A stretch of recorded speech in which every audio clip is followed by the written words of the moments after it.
Axl Rotten again with the Road Series with Title Match Wrestling on the road with Axl Rotten. And again, I'm standing here with one of the... Hey, it's Chris Ford. You may know him as Crowbar, Dangerous Devon Storm. I call him one of the hardest working men in professional wrestling, and I can call him that because I've known him for close to 20 years, been in the ring with him, against him on the same side. And for the fans that don't know, Crowbar, Chris, my friend, what have you been up to these days, buddy? I've actually probably transitioned into a more normal life outside of wrestling. Married guy. Is there a normal life outside of wrestling? If you look really hard for it, you really can. It's kind of like the Fountain of Youth, Leprechaun, stuff like that. But married, got 2 kids. I'm loving the daddy thing. I got a 1-year-old and a 2.5-year-old, and we're here in Union City. That all too familiar situation where small locker room, no AC, a hot crowd, and it's just a good time. You know, Chris, this reminds me of you know, and you were there with me years ago. We'll give a little inside stuff when we used to run in Maryland, the little MEWF with Tom Casati, and we'd pack the place. A place like tonight it gives me, like we're talking about in the locker room, why I love the business, why I enjoy being here, man. Speaking of, I miss Tom Casati. A lot of people share.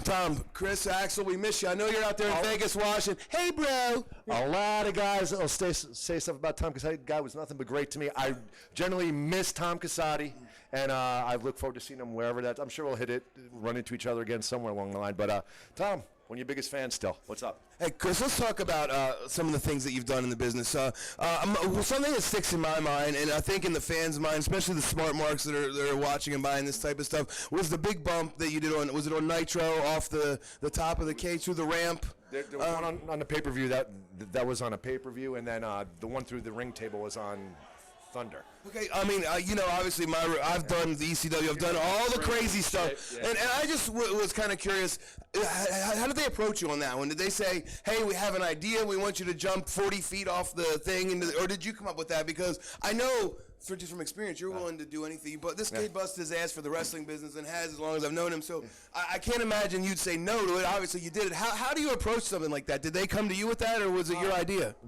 They always knew I didn't mind taking, jump around, do a flip here, do a flip there.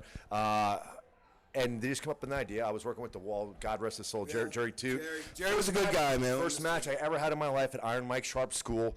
And it was a sentimental moment to be involved in an angle for a major company. And it just showed how far we came. And before every single bump, he would hook me by the throat. He would hook my jean pants there, and he would say, love you, man, let's do this. Yeah, awesome. And I was in Jerry's hands, and I felt so safe. That being said, WCW had a stunt guy on hand. I always took it a step further. Right. I like thrill seeking. I like taking falls. I'm also a fan of safety as well. So they made do. We had a few test jumps. They let the boxes down there, see where we would land. And even the one through the ringside table there, they had the ringside table set up with the boxes. And I said, the guardrail's a little close here. I'll probably hit the table, but if for some reason I'm off 2-3 inches, my Achilles or ankle could whack that guardrail and I could tear it. I said, so let's move the guardrail out another extra 1.5 feet. So we had a stunt guy making sure it was safe. I always went the extra mile to be safe because can't have fun if you're hurt. And it's your livelihood, let's face it. If you can't go the next day, you can't get paid. And you just brought something up that we'll touch on in a minute. But what goes through your mind at that last split second when you're standing 40 feet in the air and it's time to jump? What's the final thought in your head? Right then it was more when you're thinking about it all day, you're like, shit, should I be doing this? Can I get hurt? I've always been a fan of chaos, but controlled, safe chaos. But then when you finally do it and you hear the big pop, it's great. Would I do those same falls now? Maybe not. You got a wife, you got 2 kids. I've calmed down considerably, although I still like to think, as you saw tonight, I still like to work fairly hard and have a good time. But you also have to put things change as you get older. Getting older sucks. Getting more responsibilities suck. But I have to think about the 2 little ones and the wife at home. Let's interject this too, because when you think about it, it's like everyone knows the reputation I've garnered with the blood and guts, crazy stuff I've done, and the stuff that you're duly noted for is the wild, reckless bumps, the crazy things. What I've noted is that I don't have to do that anymore because that's the reputation that we've built. So people are happy to see us based on that reputation, and they pop huge for you as they did tonight when you come out. And I think And I've always said this, and Terry Funk has said this to me, a chair shot from me means more than a chair shot from anyone else on the show, because that's what they expect to see from me. So I think when they see, you know, the flip leg drop or the dive from you, it's better and more important to the fans than some random guy on the show doing that. I think that's because you've earned that reputation, and you deservedly don't have to kill yourself. Now, transitioning, I didn't mean to go into the subject, but you brought up Jerry, and we all know these guys. Over the last years, all of our friends that have passed away in the wrestling business, you know, and Jerry, another one, I'm talking guys like from New Jersey, Chris Candido, Bam Bam Bigelow, Jerry, they were all friends mutually, we all knew each other.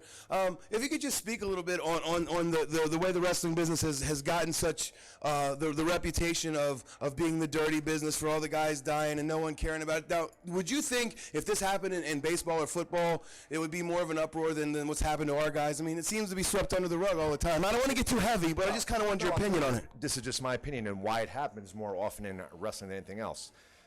In all sports, pro wrestling, listen, this makes a lot of sense. It's really smart. A lot of sports, baseball, basketball, pro football, tennis, I don't care what it is, the boys party. Oh, absolutely. They party, but if you party hard on Saturday night and you're lining up to play the Jets the next day and you're in no condition to play, you're going to get your clock cleaned. Sure. So you can't do it all the time. You pick your spots. There's an off season as well.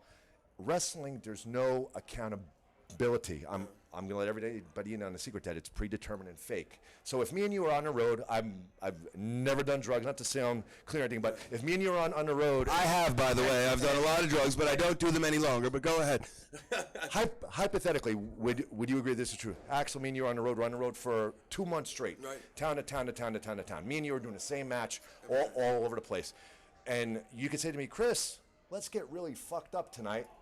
We'll sleep in and we'll just take care of each other tomorrow. Right. You can do it. Right. There's no accountability. Sure. If you're in a real fight, if I know you're screwed up and if it's a real fight, I'm going to rip your head off because you're in no shape to fight. Sure. There's no accountability, so therefore you can get away with it. Right.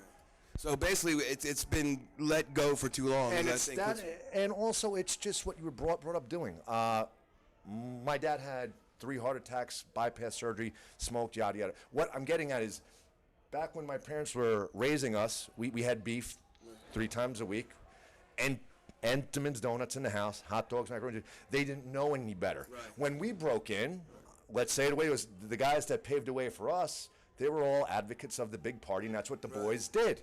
And we were taught that that's what you do. Right. But I think as the guys started dropping off more and more, unfortunately, but I think little by little guys are getting smart to it and realize that's not the way that you can't do that. Right. So I'm thinking you're starting to see, just like with heart disease now, you know, you eat more chicken, you eat more fish, you avoid your beef, you exercise, you don't smoke. I think you're seeing less and less of the new guys get involved in the drug scene and stuff like that. And I think it's an evolution of the world. And now getting on to something a little more light than top. Wrong, but they just didn't know better. That's just what was done.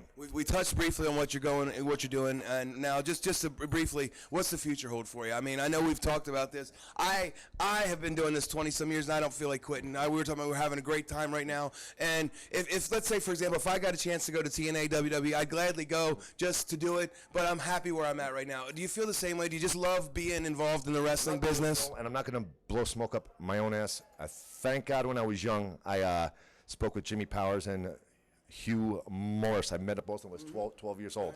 And although they liked to party, they really kept a handle on me. The whole do as I say, not as I do. They encouraged me to finish school and everything else. And you know, for a newcomer, all the lures of pro wrestling are very alluring, especially to a youngster that's very impressionable. But they kept me on a straight and narrow. I got my degree. I now own my own practice in Rutherford. I'm doing physical therapy. You know, thank God the business is doing well. I have a wife and kids, but I still love doing this shit. I'll say right now, I didn't make dick tonight. I made enough money to maybe get maybe bring my family out to eat this week. It's 10 minutes from my house, and I had a great fucking time. It's still the best business in the world, and I'll probably keep doing it until it's not fun anymore. So, again, ladies and gentlemen. It's not a money thing. It's just because I love it, and I think that shows how great this business can be. This is Axl Rotten for Title Match Wrestling, hanging with truly one of my great friends in the business, one of the greatest talents of all time. You know him as Crowbar. I know him as Chris. And we puff to the Orange Sheik. Thank you, Baba.